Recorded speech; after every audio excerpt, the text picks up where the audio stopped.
All right, thanks for joining us today. We are going to take a quick look at Hobgoblin. He is number 40 from the Spider-Man and Venom Absolute Carnage set. He's coming in with the keyword Sinister, Syndicate, Monster, and Mystical. He has 3 traits. The first one is Pumpkin Bombs. Hobgoblin may start the game with the Pumpkin Bombs equipped at no cost.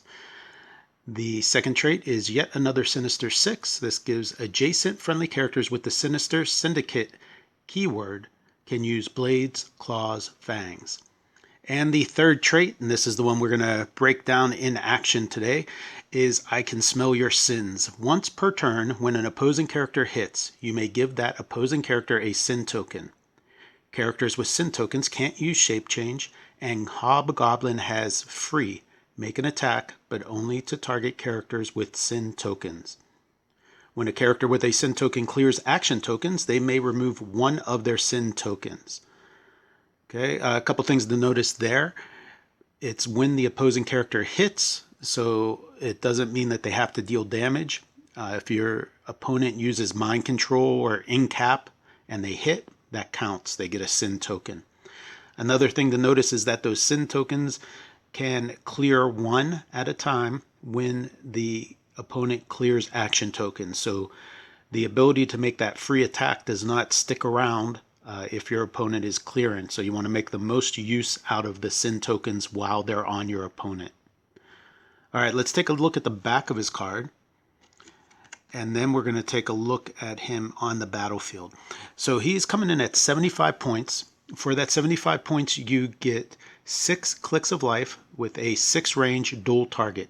He starts with a high movement, 11 run-in shot, an 11 attack, which is above average, 17 defense with toughness, and a 3 damage with perplex. So on the top click, the defense is a little bit below average, but the rest of those stats are very good. And you have a perplex there, so you can bump up that defense or anything else. He keeps the run-in shot on the first 2 clicks. The clicks 3 and 4 moves into sidestep with precision strike and range combat expert. And then on the last 2 clicks, it moves into charge blades with close combat expert and battle fury. You'll remember that the sin token makes it so that the character that has it cannot use shape change, and then you have some battle fury there at the end of the dial to get past that shape change also. If you bring him in as a secret identity character, he has 3 clicks of life, starting with stealth. Well, he has stealth throughout that 3 clicks, and he also has incap moving into blades, and then he has outwit with 2 damage throughout. His defense is 17 throughout there with a barrier and then close combat expert. So those 3 clicks are okay also. The outwit and the ability to have the sin token so you can get some free attacks out of this. If he happens to pop out not in range of anybody, he can move and then attack with somebody that has the sin token. All right, let's take a look at him on the battlefield. He also has the Sinister Syndicate team ability, so he can pick up the attack value of an adjacent friendly character, the printed attack value, if they also have that Sinister Syndicate. Okay, let's break this down on the battlefield. We have the team of Hobgoblin here and Demogoblin over here going against Tucson and She-Venom. So we'll walk through a round of how this could work. So Tucson has a leap climb, and then he can make a close attack after using it. So he's going to leap climb down here and make his attack onto Demogoblin. So he would get an action token. Now, since he made an attack, it's once per turn. Hobgoblin will give him a sin token. Okay, we'll assume that he hits. So then he has a sin token, and he got his token for doing the action. Okay, we'll say that She-Venom stays back for this turn. So then on my turn, Hobgoblin can do his run-in shot. So he could move into this square, taking the shot on Tucson. then he could also do a free attack since Toxin has a sin token. So he can attack there.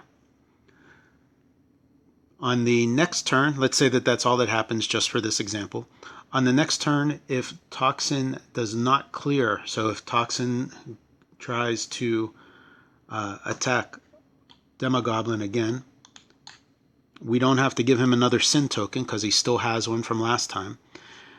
But then if she Venom, let's say she run and shots, she can go maybe here and takes the shot on Demogoblin. Now the once per turn can kick in, and I can choose to give the sin token to She Venom. So now we have a sin token on both of those figures. On my next turn then, even though Hobgoblin does not have willpower, he could stay right where he's at and make that free attack on Toxin. But he does have 2 targets, so it might be worth it to run and shot, dual target, and then he can follow that up with a free attack to characters that have sin tokens. Now he wouldn't be able to use any, it's not a costed, it's just a vanilla attack, so only his passive effects would be there. But he does have 2 lightning bolts, so he can 2 target just a regular attack for free on both of those characters again. Now since they have sin tokens, they can't use their shape change to try to get out of that target in, so that's a pretty cool thing for him to shut down shape change. Especially useful for characters like Null that have 4 through 6 shape change, or things like the Skrulls, which also have the boosts to their shape changes, possibly. All right, let's take a quick look at how that secret identity trait can come into play. So on this example, then we have Jason down here with Demogoblin. We have She Venom and Spirit Spider on the opposite team up on that elevation. Okay, so let's say that Spirit Spider does his running shot here. Have to go down to there to get the direct diagonal, makes the attack on Jason, KOs him. Okay, Spirit Spider wouldn't pick up any sin tokens because Hobgoblin is not on the map, but then Hobgoblin would be the replacement character coming in there. Okay, let's say that She Venom then follows up with her own run-in shot, going here to the edge, and she has a 5 range. So she targets, we could say she targets just the Demogoblin. Let's say she hits. She would pick up a sin token since Hobgoblin's on the map. We'll use this die to keep track of the sin token. So She Venom has one. And that's the end of their turn. Now on my turn, Hobgoblin has come in at his second dial, which gives him an 8 movement with stealth and some outwit. So he doesn't have a move and attack, but he does have that free attack for the character with a sin token. So he could move 8 squares to anywhere in here. And then he can use his outwit if he chose to outwit something, maybe her reducer. She has toughness. We could outwit toughness. The sin token takes away her ability to use shape change. And then Hobgoblin can make his free attack on She Venom. So even though he doesn't have a move and attack power, he does have the ability to move and then free attack anybody that has a sin token. So a lot of different ways to use Hobgoblin. I'm impressed with the dial, and I think it's a fun figure and a pretty good addition to any Sinister Syndicate teams and even some monster teams he should find his way onto. Okay, I hope you enjoyed the video. Let me know what you think in the comments below. Check it out. If you dig what we do, go ahead and like and subscribe. Thanks for watching.